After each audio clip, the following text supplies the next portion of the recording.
Welcome to This Explainer. Today, we're looking at something pretty wild. How can a few pieces of paper, literally stalled memos sitting on desks in Washington, create a direct pipeline to severe economic pain all over the world? It's a fascinating, honestly kind of sobering look at the butterfly effect in global politics and economics. We're going to map out exactly how diplomatic gridlock thousands of miles away directly translates into the pain you feel at the fuel pump. Let's dive right in. Okay, let's dive into this cause and effect roadmap. We'll start with the diplomatic stalemate, move into the threats and rising tensions, look at the resulting oil price shock, and wrap up with global economic damage control. Section 1. The diplomatic stalemate. Memos and missed connections.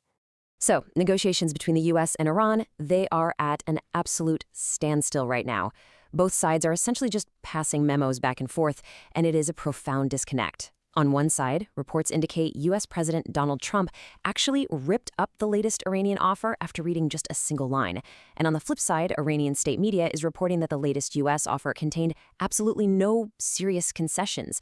I mean, they are miles apart. And this complete lack of progress is setting the stage for everything that follows. Which brings us to part 2. Threats and rising tensions. The clock is ticking. You know, when diplomacy stalls, the rhetoric usually escalates. Frustrated over being unable to extricate himself from an unfinished war to secure a political win back home, the U.S. president took to social media, and this actually served as a direct catalyst for the recent market panic.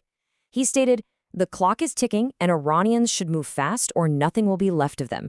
It's a severe demand for an immediate agreement, and it directly echoes his threat from last month to wipe out the country's entire civilization. Let's move to this timeline and see how this all builds, because this rhetoric definitely doesn't exist in a vacuum. Following last month's threats, there was a planned call on Sunday between President Trump and Israeli Prime Minister Benjamin Netanyahu. And this is happening alongside reports of the U.S. and Israel comparing new coordinated attack plans. Then, this morning, a drone strike hit a nuclear facility in the UAE. Now, while there are no radiation risks reported and no blame has been assigned just yet, these physical events are rapidly compounding the tension in the region. So, looking at all of this mounting geopolitical friction, we really have to ask, how is this impacting global markets? This is where we transition from abstract international relations directly into the tangible, everyday economic fallout.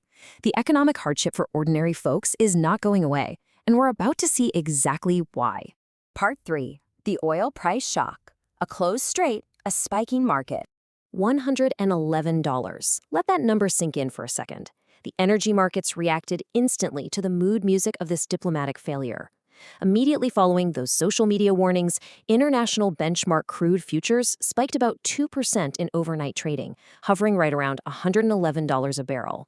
This massive price jump, it's a cold, hard global reality, not just a localized issue. So the crucial point is that financial markets are basically operating under the assumption that the Strait of Hormuz is functionally shut.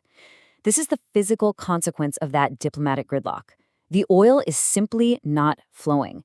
And hitting exactly as we approach the high-demand summer season, the math here is becoming a massive real-world concern. Section 4. Global Economic Damage Control. The G7 scrambles in Paris. This ripple effect has reached the highest levels of global finance.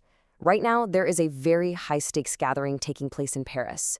We've got G7 finance ministers, central bank governors, and Christine Lagarde, the head of the European Central Bank, urgently coming together to figure out how to cushion this massive inflationary pressure for everyday households. Because, let's be real, they can't unilaterally reopen the strait themselves, so they are forced to look at alternative economic options. They're cleanly mapping out the few levers they can actually pull here to mitigate the hardship ordinary citizens are facing. Step 1.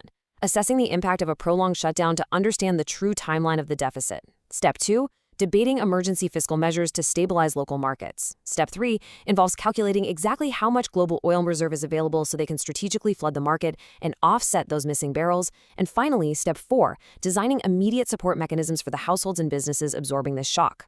But we are seeing a really stark contrast between domestic political promises of aid and harsh international realities. Political figures like Rachel Reeves are promising rapid domestic announcements this week to shield households and businesses. But honestly, the global math is unforgiving, as oil inventories drop daily. Net oil importing economies, particularly in places like Southeast Asia, are already taking the absolute brunt of this pain right at this very moment. Which leaves us with a highly critical question. As those diplomatic memos in Washington and Tehran remain completely unread or torn up, how long can these emergency economic levers actually hold back the tide? It truly makes you ponder the fragility of that direct pipeline between geopolitical gridlock and your own wallet. Thank you for joining me for this breakdown. I hope it gave you a clear picture of exactly how all these pieces connect. Catch you next time.